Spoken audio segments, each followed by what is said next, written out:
Capítulo 8. Como criar uma mente. A mente como computador.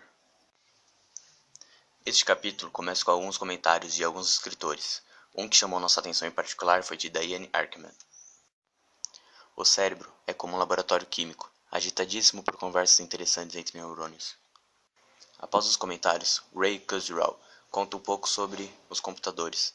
Fala que surgiram no século XX, e desde a época cientistas se perguntam sobre seus limites. As comparações entre o cérebro e a máquina se popularizaram em 1946, com o ENIAC, o computador cérebro gigante. Em 1959 se tornou o solucionador geral de problemas, quando solucionou um teorema matemático que alunos do Carnegie Mellon University não conseguiram. Nas décadas seguintes, os computadores conseguiam vencer jogos, exceder a velocidade de processamento de informações, coisas inalcançáveis pelos humanos, mas tinham muita dificuldade, por exemplo, de realizar um laço de cardaço de um tênis. Somente agora eles são adquirindo essa capacidade, porém ainda com muita dificuldade. O termo universabilidade da computação, que é um conceito de um computador de usos gerais podem implementar qualquer algoritmo, é apresentado de 4 conceitos. O primeiro é a capacidade de se comunicar, de se lembrar e de computar informações de maneira confiável. Os computadores analógicos sempre foram atormentados com problemas de precisão, só podiam atingir precisões de 1/100º e com um limite de operadores aritméticos, pois quanto maiores, maior eram as taxas de erro. Um grande exemplo disso era quando um CD de música era copiado. Nessa primeira cópia podia-se perceber ruídos, e conforme mais cópias eram feitas, aumentava cada vez mais esses ruídos a cada cópia feita. Isso preocupava profissionais na área da computação, pois representava perda de dados. Na época, usuários só deviam resolver problemas usando as máquinas contanto que pudessem tolerar pequenos erros e se limitando a um conjunto de pequenos cálculos. Nos computadores digitais, há uma comunicação frequente entre todos os componentes o tempo inteiro. E como a taxa de erro iria aumentar a cada nova troca de dados entre os componentes, os computadores digitais estavam fadados ao fracasso. Mas isso mudou quando um matemático norte-americano chamado Claude Shannon demonstrou como podemos criar comunicações arbitrariamente precisas usando qualquer tipo de canal para estabelecer essa comunicação. O que ele apresentou foi que tivéssemos canais com qualquer índice de erros, exceto por um que tinha 50% por bit, ficando 50% mais 1. Assim, seríamos capazes de transmitir uma mensagem na qual o índice de erro fosse tão preciso quanto quiséssemos, sendo possível, pela redundância, por exemplo, transmitir 3 vezes o mesmo bit, vence o que tiver mais votos. Assim já aumenta a precisão, numa escala pequena, porém aumenta.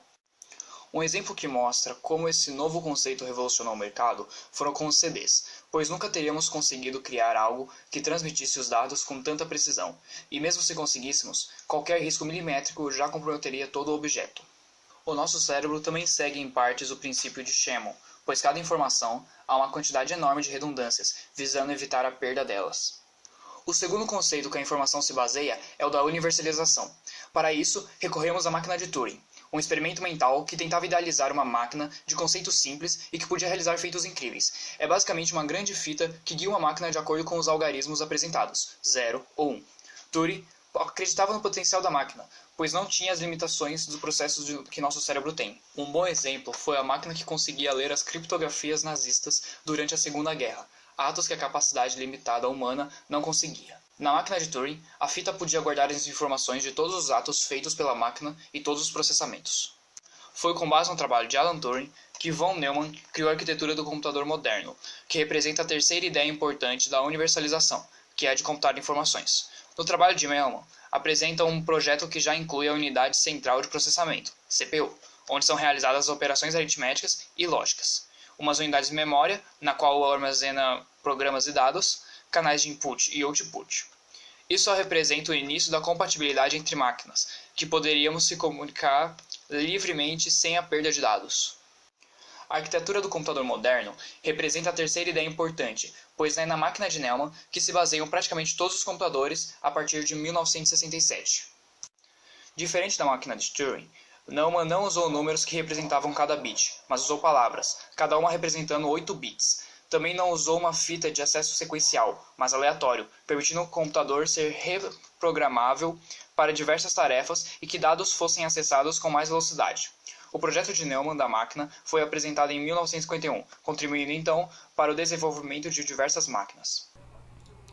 Houve um precursor da máquina de Newman, a máquina analítica de Charles Babbage, que apresentava um programa armazenado através de cartões perfurados, porém ela não ficou tão conhecida. O computador de Charles resultou na criação do campo da criação de softwares. A quarta ideia importante é ir além da conclusão de que o computador não pode pensar de forma criativa. Um exemplo disso é o teste de Turing. O trabalho segue com Newman, no qual a máquina dele pode simular o processamento do cérebro. Newman prolonga seu trabalho apresentando a estrutura dos neurônios para processar informações. Isso tudo é apresentado e comparado com o computador. O computador leva vantagem em quesitos como resolução de algoritmos extensos e aprendizagem, mas perde na questão de tomada de decisão. Bom, a maioria dos computadores de hoje em dia são totalmente digitais, enquanto o cérebro mescla entre métodos digitais e analógicos. Outra restrição do neocórtex é que ele não consegue simplesmente eliminar ideias contraditórias, o qual explica a razão pelo qual o pensamento humano é inconsistente. Assim, finalizamos esse capítulo. Obrigadão pela sua atenção.